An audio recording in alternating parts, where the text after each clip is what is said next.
Okay, kiddos, jump in your pajamas, get into bed because it's story time.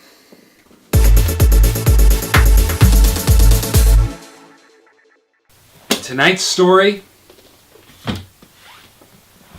does not have happy ending. So children, no crying you.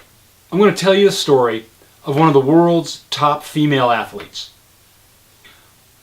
Let me go back a little bit and set the environment.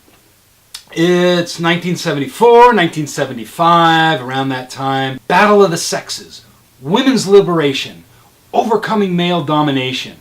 These were big issues of the day. There was a horse. Her name was Ruffian. She won every race that she finished. If she started a race and finished that race, she won it.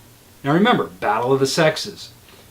There was a stallion named Foolish Pleasure who had just won the Kentucky Derby in 1975. Somebody had the brilliant idea to match Foolish Pleasure, the male, with Ruffian, the female.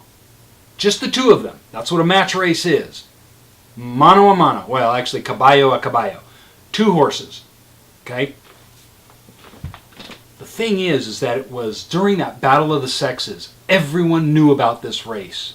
People were aligning behind one horse or the other just based on the gender. They may have not known anything about horse racing. Well, the day came, like I said, June 6, 1975. There they were, side by side. Foolish Pleasure, Ruffian, staring down the track. The jockeys were ready. They were in that position. And then it happened. Ding! And they're off, and they were running. They were neck and neck. They were going down around the first curve. They were coming down neck and neck. They were just so matched, well matched with each other. They got to the far side, and that's when it really happened. About the middle of the far side, you can see a bird coming across the track. Foolish Pleasure goes right through that bird. Ruffian stumbles, and she doesn't recover. But Ruffian sees Foolish Pleasure. He's way ahead now.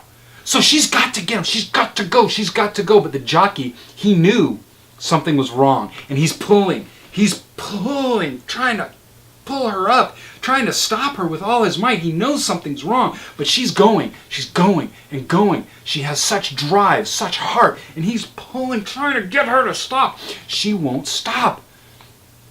Something's definitely wrong. By the time he gets her to stop, it's obvious what happened. Her leg was broken and she had pulverized it so badly that it was just dangling by skin. That was it. I mean, every time I think about this, every time I watch that video, it brings tears to my eyes. Because here was this amazing athlete who wanted nothing more than to win. She loved the race. That is what she loved. She loved the race.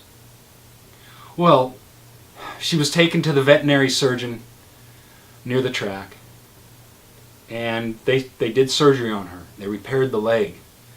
As soon as she came out of anesthesia, she was running, trying to beat Foolish Pleasure. She was running, and she smashed the leg all over again.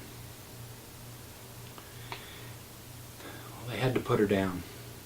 It was the right thing to do. There was no way she was going to allow herself to heal.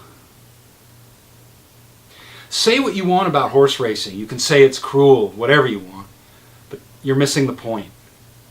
I mean, that and a whole lot worse happens to Mustangs out in the wild. No, it's not a story of cruelty. It's a story of heart. It's a story of pure athleticism. And that's why this horse, Ruffian, is in the top 100 female athletes of all time. Alright, so what does all this have to do with a countdown in New York City? Stay tuned and I'll show you. Or really tell you. No, I'll show you.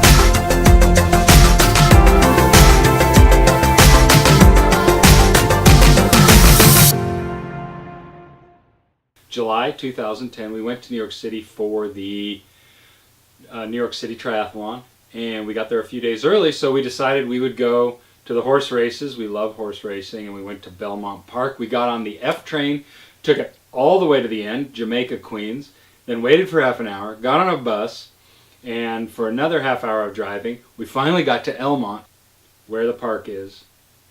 As soon as we get off the bus, what was happening? Power went off. The power went off. As soon as we got off the bus, everybody's coming out of the parking lot towards us saying, "Go back, go back. The park is closed, no racing." And we almost got back on the bus to go, and I said, "No, we came this far, we're at least going to go to the gate and find out what's happening." No, I think I said, "Let's go to the gate." And I could talk my way into getting us in. No, you didn't say that until we got to the gate.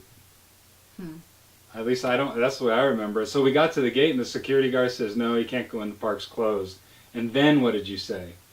I said, "Oh my gosh, I've come all the way from Arizona to see Belmont Park where Ruffian was buried." Well, that wasn't quite the truth, but I am from Arizona. So. Well, it's stretching the truth, but it's true. We got in there and we started walking around, because we didn't go straight to looking for Ruffian's grave till we got in, I thought. And we were looking, we saw the statue of Secretariat in the paddock. We walked around the paddock, we walked behind the paddock, and we started looking for somebody we could ask to say, "Well, where's Ruffian's grave?" Yeah. And all we found behind the paddock were jockeys, which is all you're going to find behind the paddock. We just want to go to the gift shop. That's right. Yeah, we just want to go to the gift shop and get something. You talked to somebody in the business office who said, "Oh, let me make a call."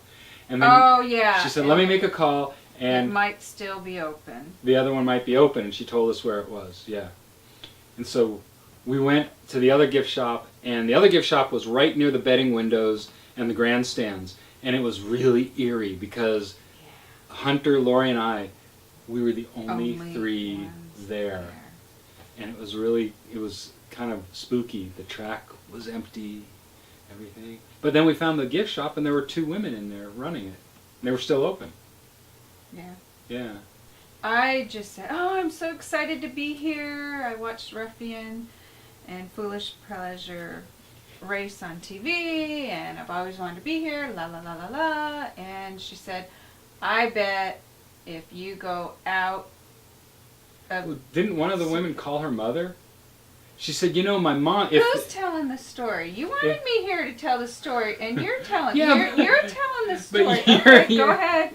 Okay.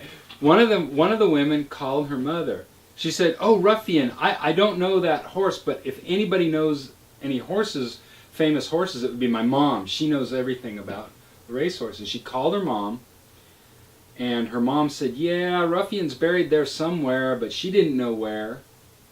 And this is true. Yeah. And then the other girl, the girl with the dark hair, long dark hair, she said, "There's a spot in the infield where there could be something." But nobody was sure. We didn't really know. It was like this big question. She's probably buried here, but where is Ruffian buried? Yeah. And so, she said, "Let's go look. At least we can go to the edge of the rail and look. You can maybe get a closer look." Yeah. When we did that, we went down to the winner's circle. We walked through the winner's circle. That was awesome. Yeah, that was awesome. Really cool. That was cool. And then turning around and looking at the grandstands, they were so huge. I don't think we went that far until we saw this guy walking.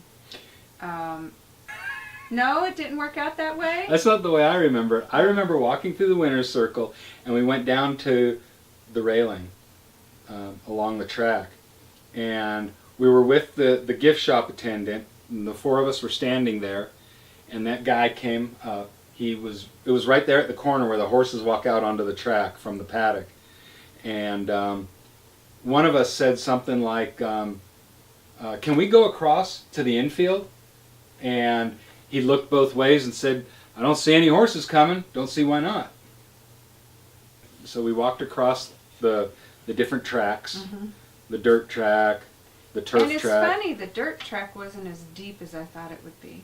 There was a bushes, I think, shaped in a horseshoe, and there was a grave marker, and we wiped the leaves off the little marker, the little Yeah. headstone, and we sort cleaned it of off a little bit. paid our respects to a horse that we admired and loved, that everybody loved, the country loved. She was Yeah. a very loved horse. Well, that was a bit long, but I love that story. What a series of lucky accidents. What a lucky series of accidents and coincidences that led us to actually being able to pay our respects to Ruffian. All right, that's enough for today's countdown. Tomorrow's countdown continues with the swim in the New York City Triathlon. And until then, stay to the right, pass on the left, and keep on smiling. For TriRiot, I'm still LG, and I will be again tomorrow. It's a story of heart. It's a story of pure athleticism. And that's why this horse, Ruffian, is in the top 100 females athletes of all time. All right, who's ready for ice cream?